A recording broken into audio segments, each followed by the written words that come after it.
Nah, di sini sudah nggak muncul untuk autocomplete-nya.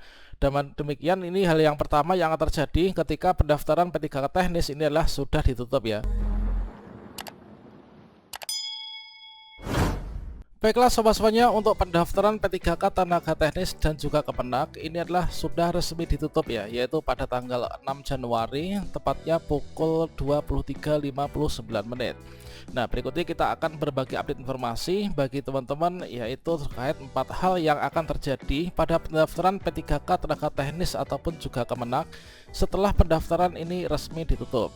Tentunya apakah kita itu bisa lulus P3K tenaga teknis ataukah juga P3K Kemenak, dan juga bagaimanakah kondisi yang sudah resume dan juga belum resume. Silahkan simak video ini sampai selesai. Namun sebelum kita lanjutkan, perlu saya ingatkan, bagi teman-teman yang mungkin baru pertama kali menemukan channel ini, silakan klik tombol subscribe-nya dan aktifkan notifikasi loncengnya, sehingga nanti jika ada update video terbaru, teman-teman tidak akan ketinggalan informasi.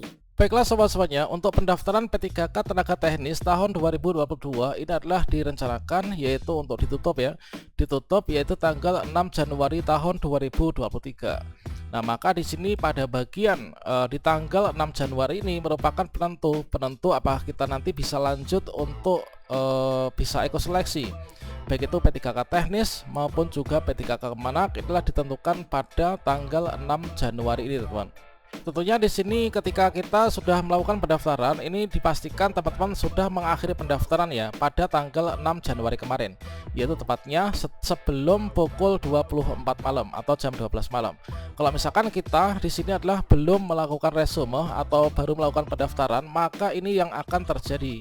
Seperti yang kita ketahui bahwa untuk pendaftaran P3K teknis 2022 ini adalah kita bisa masuk melalui sscisnbkn.go.id. Selanjutnya pada halaman portal inilah kita bisa melakukan pendaftaran ya. Setelah kita membuat akun, maka kita di sini klik login. Hal yang pertama terjadi ketika pendaftaran P3K tenaga teknis ataupun juga Kemenak sudah ditutup, maka pada bagian halaman kedua, halaman ketiga, di sini untuk halaman kedua tentunya kita masih bisa ya untuk di P3K teknis, namun di bagian halaman ketiga yaitu untuk pemilihan formasi, maka di sini kita nggak bisa lagi untuk melakukan pemilihan formasi ya. Nah, biasanya di sini kita memilih instansi, kita akan diarahkan kita mendaftar di instansi mana. Soalnya dari instansi yang kita filter nanti akan difilterkan, yaitu untuk jenis formasi yang dibuka pada instansi tersebut itu adalah apa saja. Seperti halnya di sini misalkan saya ingin mendaftar yaitu kementerian. Nah, di sini sudah nggak muncul untuk autocomplete-nya. Dan demikian ini hal yang pertama yang akan terjadi ketika pendaftaran P3K teknis ini adalah sudah ditutup ya. Jadi yang pertama kita nggak bisa memilih lagi untuk instansinya, jenis formasi, sehingga kalau misalkan kita nggak bisa memilih di pada bagian ini, kita nggak bisa klik pilih di sini, nggak bisa, dikarenakan kita harus mengisi dulu. Nah, ini udah ditutup, nggak bisa, sehingga kita nggak bisa melanjutkan pendaftaran. Kalau misalkan kita sudah kemarin itu memilih formasi ya, sudah lengkap, maka pada bagian halaman lainnya tentunya nanti juga nggak akan bisa berfungsi lagi ya. Misalkan untuk riwayat, kemudian juga untuk unggah dokumen. Pada menu unggahan dokumen pun di sini kalau misalkan di sini kita masih bisa ya untuk tombol uploadnya, tentunya nanti ketika disimpan itu akan mengalami kendala. Dan yang paling penting ini adalah di bagian halaman resume, kita sudah nggak bisa untuk melakukan mengakhiri pendaftaran. Misalkan di sini kita pilih masuk ke resume ya. Nah, di sini kita masuk ke halaman resume, meskipun di sini kita bisa menceklis ya. Kita menceklis satu persatu. Namun di sini nanti kita nggak akan bisa untuk melakukan pengakhiran pendaftaran. Dikarenakan apa? Dikarenakan batas akhir pendaftaran instansi dari kementerian yang kita lamar untuk P3K teknis inilah berakhir tanggal 6 Januari 2023. Nah, kita diminta untuk mengakhiri pendaftaran sebelum waktu yang tertera ini ya. Meskipun di bagian persyaratan di sini kalian bisa klik checklist, maka di sini nggak akan terbaca untuk dokumen yang sudah kita upload. Kemudian di sini seperti yang kita ketahui bahwasannya kalau misalkan kita cek pada halaman resume ya, untuk petunjuk mengenai resume yaitu kita diminta untuk menceklis ya. Kita checklist semuanya di sini untuk mengakhiri pendaftaran pada setiap data di atas. Pastikan seluruh data itu adalah sudah benar dan sudah di entry ya. Jika kita belum sesuai, kita bisa kembali. Nah, di sini untuk di bagian yang paling bawah nomor 5 yaitu jika sampai saat batas akhir pendaftaran pendaftar tidak mengakhiri pendaftaran, maka pendaftaran ini dianggap gugur ya, dianggap gugur dan tidak masuk ke tahap verifikasi berkas. Artinya kalau misalkan kita belum mengakhiri pendaftaran, klik tombol akhir pendaftaran pada halaman resume. Di sini ketika pendaftaran sudah tutup, maka berkas-berkas kita, data kita ini tidak akan terkirim ke panitia instansi yang nanti akan memverifikasi berkas. Dengan demikian kita tidak akan bisa lulus seleksi administrasi ya. Bahkan kita itu nanti nggak bisa ikut seleksi administrasi. Seperti yang kita ketahui bahwasanya untuk seleksi P3K itu terdiri dari dua jenis seleksi. Yang pertama seleksi administrasi, yang kedua adalah seleksi kompetensi. Kalau kita nggak lulus seleksi administrasi atau nggak ikut, maka kita nggak bisa ikut seleksi kompetensi.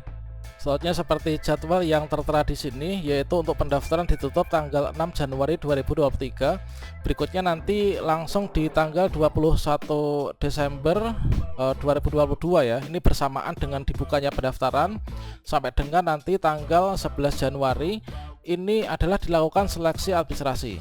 Jadi seleksi administrasi, kalau misalkan teman-teman yang sudah klik tombol resume, nanti kalian bisa ikut seleksi administrasi di sini. Kalau misalkan teman-teman yang belum resume, ini adalah kita masih ngawang-ngawang ya. Ini adalah kita belum bisa masuk ke sini dikarenakan kita belum klik tombol akhiri pendaftaran.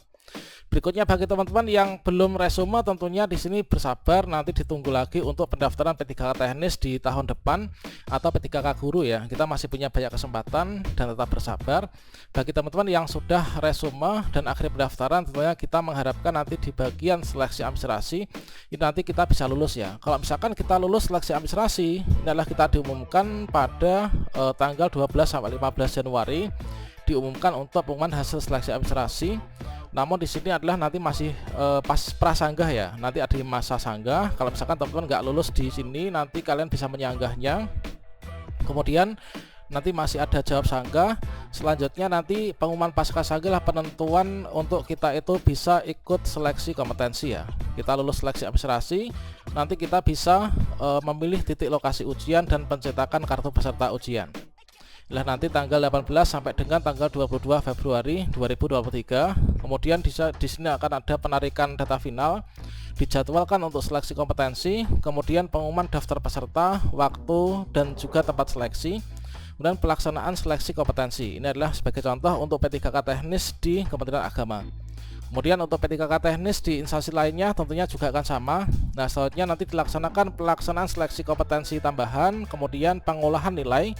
Ini adalah di tanggal 26 Maret sampai 8 April. Kemudian pengumuman kelulusan prasanggah ini adalah tanggal 9 sampai 11 April 2023. Nanti ada masa sanggah. Kita kalau lulus di bagian ini kita belum aman dikarenakan nanti masih ada masa sanggah. Kemungkinan masih ada teman-teman yang menyanggah kalau misalkan mereka berhasil dan nilainya itu melebihi kita nggak jadi lulus ya. Selanjutnya nanti dijawab sanggah dan pengumuman final ini adalah di poin yang ke-18, yaitu pengumuman kelulusan pasca sanggah. Ini tanggal 27 sampai 29 April 2023. Penentuan kita itu nanti yang lulus itu nanti bisa mengisi DRH atau daftar riwayat hidup dan juga melakukan pemberkasan di akun SSC ASN. Terkait tentang tutorialnya sudah saya sediakan pada video sebelumnya. Kemudian di sini kita akan diajak untuk melakukan pengusulan NIP ya. Pengusulan NIP, kemudian setelah itu kita menerima SKP3K yang nanti penempatannya sesuai dengan formasi yang kita lamar. Oke, demikian, semoga bermanfaat. Wassalamualaikum warahmatullahi wabarakatuh.